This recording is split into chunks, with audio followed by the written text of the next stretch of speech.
G'day, legends, and that's it. Dustin Poirier's phenomenal career comes to an end with another loss. He finally loses 2 in a row and cannot win a belt, as fake as the belt is. We're going to talk about that in the recap. But overall, the Fight Night card was phenomenal. I had a great time. The pay-per-view was phenomenal. The pre-fight prelims were amazing.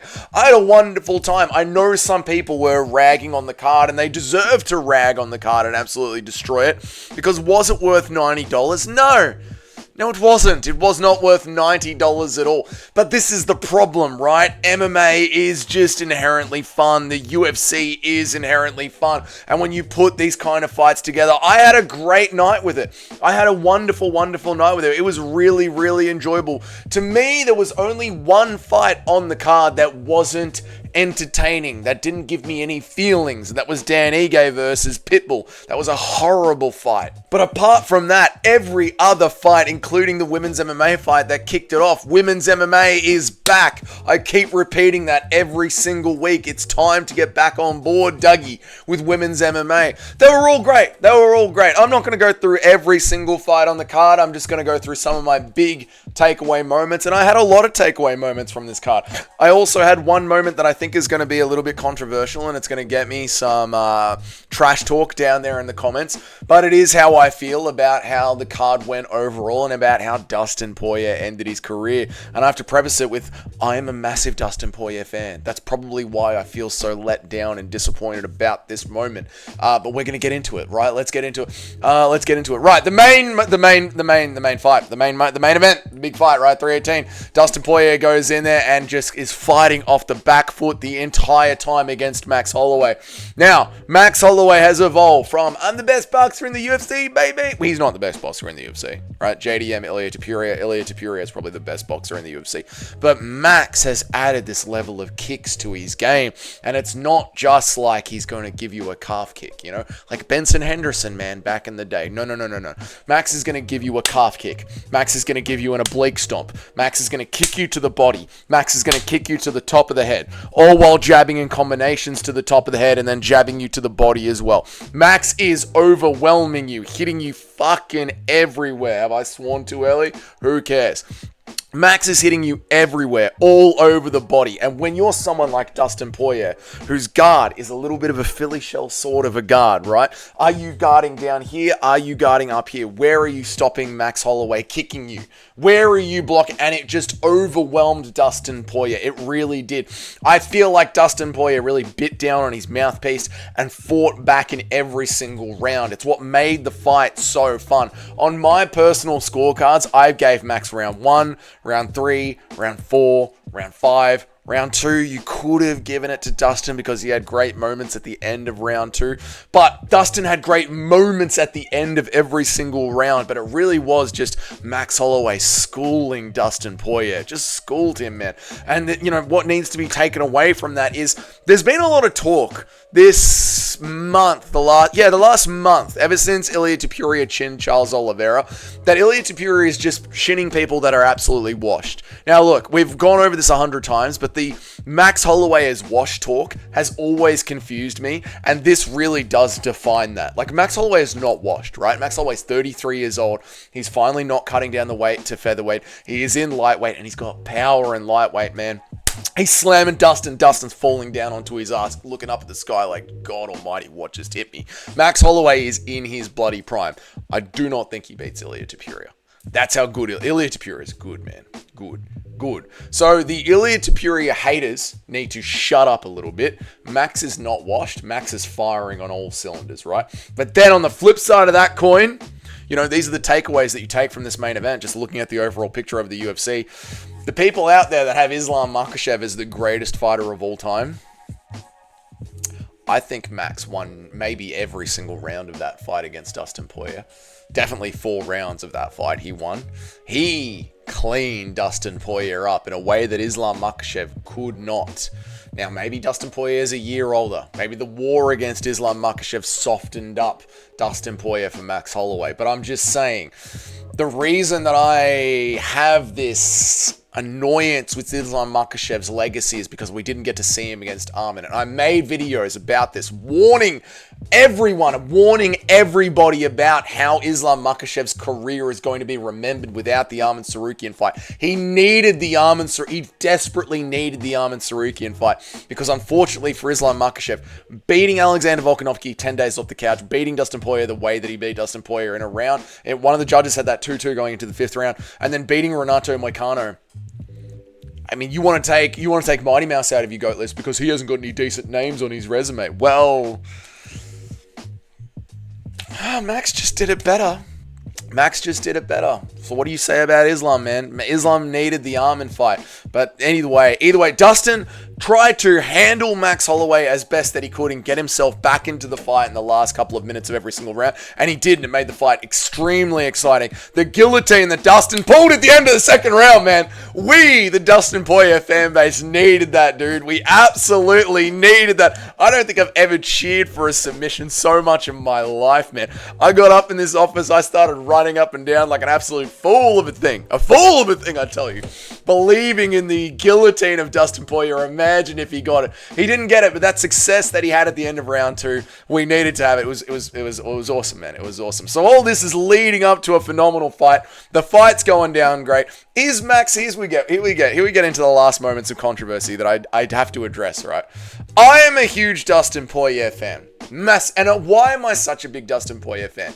Because of fights like the Dan Hooker fight, where Dustin's down in the first 2 rounds, he gets himself back into the fight, right?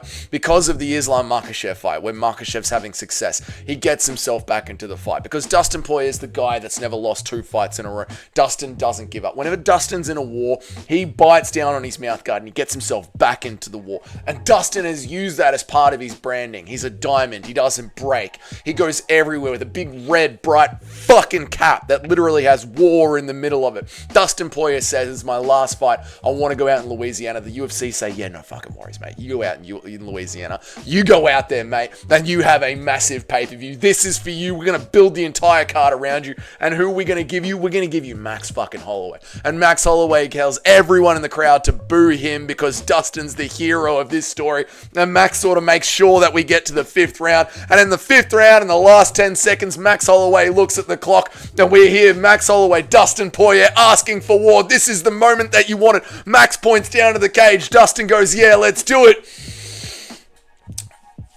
And Dustin clinches up in the fire. Now, I get why, right? You don't want to go out as a babbling retard, like Justin Gaethje did in the last moments. But as a fan of someone who has all of this crescendo leading into the last 10 seconds, I'm disappointed. And I'm disappointed. And I was really, really disappointed on the live streams. And I think it would be disingenuous to the community and what we're doing here to not say it in history and put it, on record.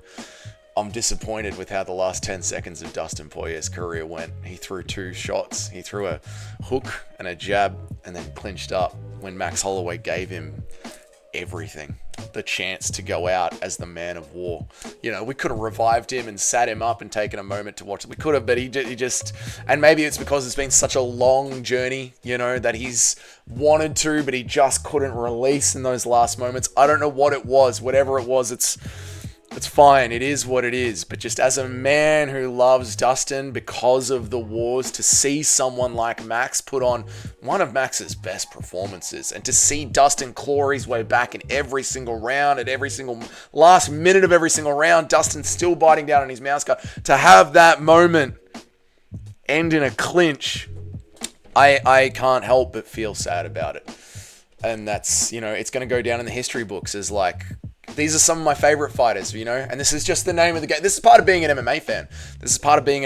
The bitterness of being an MMA fan. Tony Ferguson was one of my favorite fighters. Went out on one of the worst losing streaks you're ever going to see. Donald Cowboy Cerrone, one of my favorite fighters. Could never step up to the big moments, always shat the bed in the big moments. Dustin Poirier is one of my favorite fighters. His last 10 seconds is going to be remembered as a clinch. You old school fans will know this out there. You Anderson Silva fans, you'll agree with me. Anderson Silva, he can't go in the GOAT list on so many people's GOAT list because of those last 10. The ending matters. The ending really does matter. How you finish the night matters. No one remembers the foreplay. They remember the finish.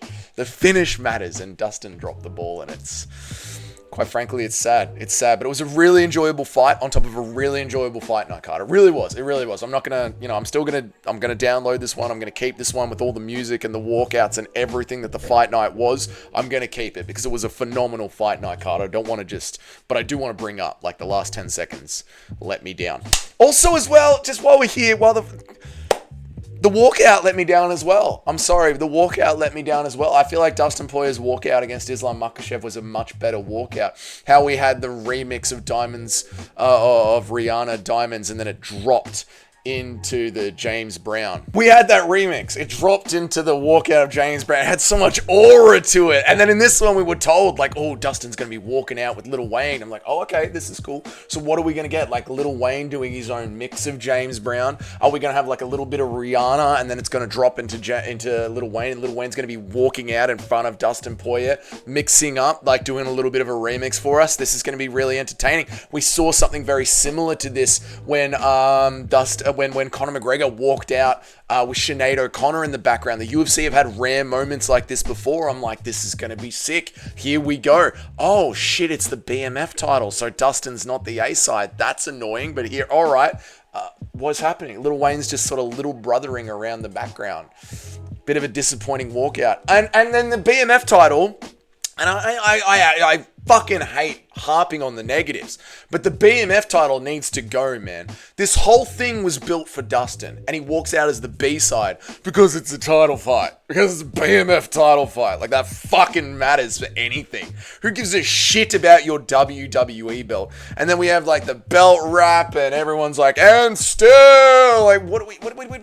I don't need there to be a fake. I'm not 12. I don't need a fake belt to know that Dustin Poirier versus Max Holloway for his retirement fight matters. I don't need the belt. It's going to be a sick fight. I don't need there to be this fake BMF belt for Max Holloway versus Dan Hooker to know that that fight's going to be sick. I don't need it, mate. We had Tony Ferguson versus Nate Diaz as a headliner of a pay-per-view, and I liked it, and it was sick. We had Colby Covington versus Masvidal as a headliner for a pay-per-view. Sweet. We had Poirier versus McGregor as the headline for a pay-per-view. I don't need this fake belt making Dustin Poirier the B-side when he should have been the A-side. It just ruins the pacing. Like, just make it a 5-round main event for fun. Because it's a war. It's just a war. Like, the whole thing was built for Dustin Poirier's retirement.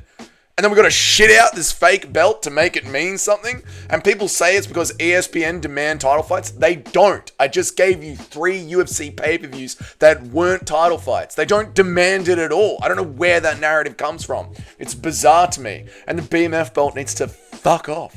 Either way, whatever. Apart from that, it was the night of the Unks. The Unks really stood up, and it was great, man. It was really, really great. I was cheering for old Johnson as well. Big old Uncle Johnson getting it done against Zell Huber.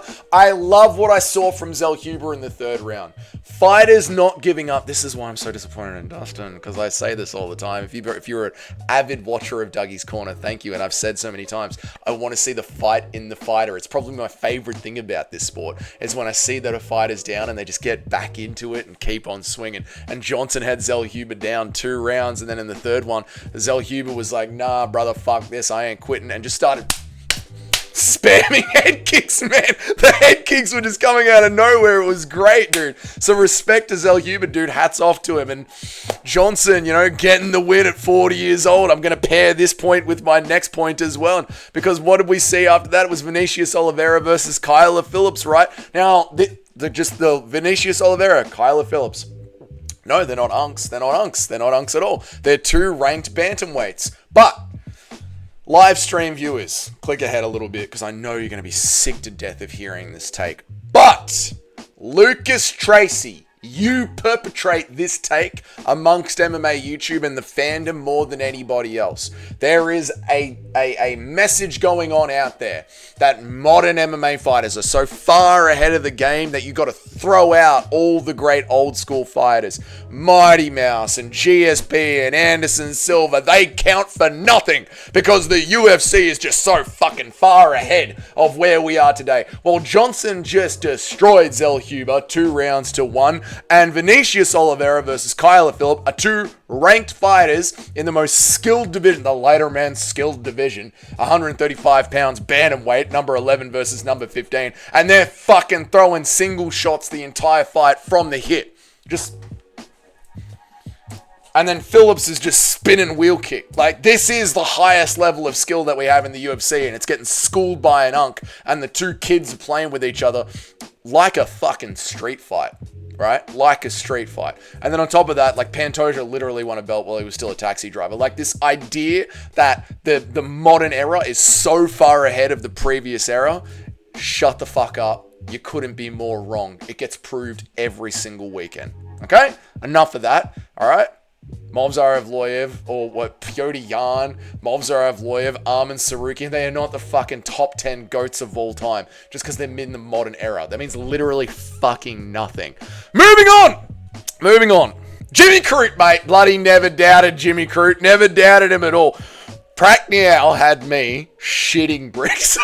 He did, man. Jimmy was on him with the wrestling, man, on that spam and that single leg through the center of the cage. I was like, bit of a sloppy takedown, but he got it. No worries. And then he's chasing the armbar. He's chasing the armbar for like a minute, working every single angle that he can. The arms slipping and popping, the arms bending ways it shouldn't bend. I hate seeing limbs slap. I'm a fan of violence, I am, but watching limbs snap just grosses me out. I like seeing blood and cuts and wars, but when I see someone, like when I see Jamal Hill's arm just snap against Paul the Irishman, the Scottishman, I hate it. I hate watching limbs snap. So I'm sitting there watching Prackniel's arm bend it's disgusting. Disgusting. Jimmy Crute bloody gets it, mate. And it's so good. You see the win, the happiness wash over Jimmy Crute that he finally got his win. And dude, thank God, man, because after the career that he's had and having such a crack at it, good on him for finally getting the win. So that was awesome to see. Let's skip back up. Paulo Costa versus Kopylov, brother. Kopylov. I had so many chains on of prayer, hoping for Kopylov to get the win. And I shouldn't have needed that many chains of prayer because it's fucking Paulo Costa, mate. This is now Paulo Costa's first named win in the first active fighter winning in the UFC since 2019. And I was worried about this with Kopylov because Kopylov, rangy, tall kickboxer, should be beating Chris Curtis, who is a weight class below you, never meant to be in your weight class. You should have beat him, and you beat him, but you didn't beat him, you know what I mean? Like, you beat him with a little bit of an early stoppage, and it was a bit of an iffy one, and then you Batista Max the fight before that. Paulo Costa, he's literally on the edge of being cut here. And I was like, I think this is one that Costa could win. And Costa got it done, so good on him.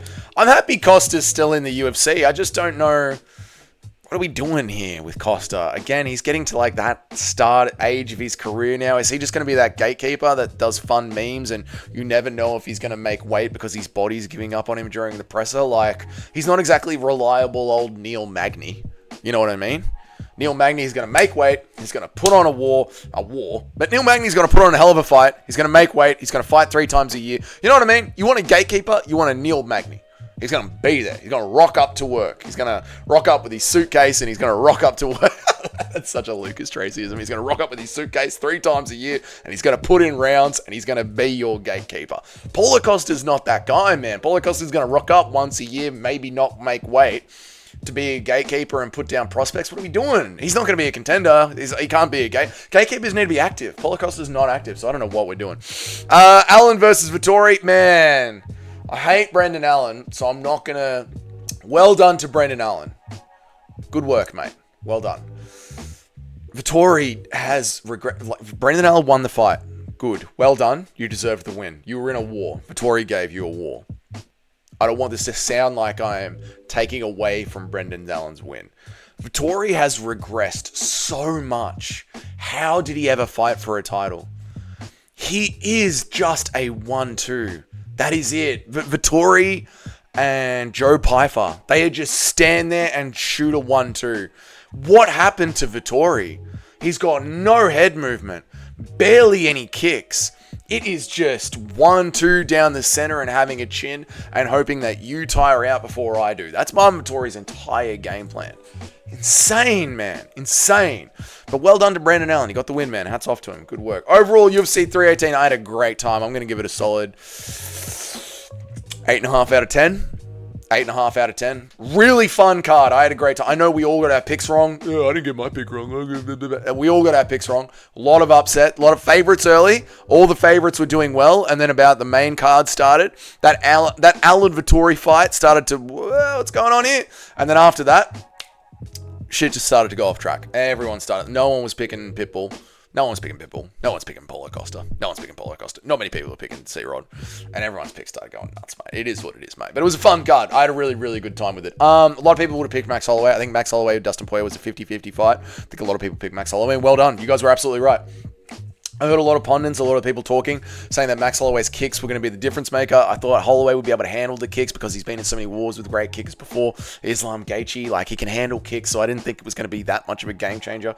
But I was wrong. Gaethje and Islam, they're more hammering that low kick, hammering that inside calf kick. Max plays with the kicks. Calf, body, head, spinning wheel to the chest, calf, body, head. Max is all over the place, man. It's awesome to see. Really is. Great card. Great fight night card. Had a wonderful time watching it. Oh, and also before I go, the cameraman tonight, the camera work tonight was absolutely phenomenal. I just saw my notes. I absolutely have to add this. If I don't add this, he really understood the assignment. The cameraman kept flashing back to this. 2 or 3 times the cameraman went back to this. He absolutely understood what MMA fans want to see. What a bloody legend. All right, let's do the wrap-up. That's it. If this is your first time here, g'day and welcome. My name is Dougie. I make an MMA video every single day of the week, and I try and go live at least 3 times a week. You want to know when I go live, you want to know when a new video drops, you hit the subscription button down there and the notification bell because I go live at different times. Let me know down there in the comments, am I wrong to be disappointed in the end of Dustin Poirier's career? I don't think I am. I'm a fan. I'm entitled to feel how I feel. Chat seems to think that I was in the wrong for being disappointed. Let me know down there in the comments. What's next for Paulo Costa? What the fuck do you do with a gatekeeper that only rocks up once every 2 years and can't barely make weight? What do you do with him? Put that down there in the comments. And if you're one of the riders of the channel, you're always showing up, you're always commenting, you're liking the videos, you're subscribing, you're buying subscriptions, you're buying memberships, you're donating. Your names are up on the next slide. I appreciate all of you guys so much. I'll see you all in the next video. Have yourselves a great day. Goodbye.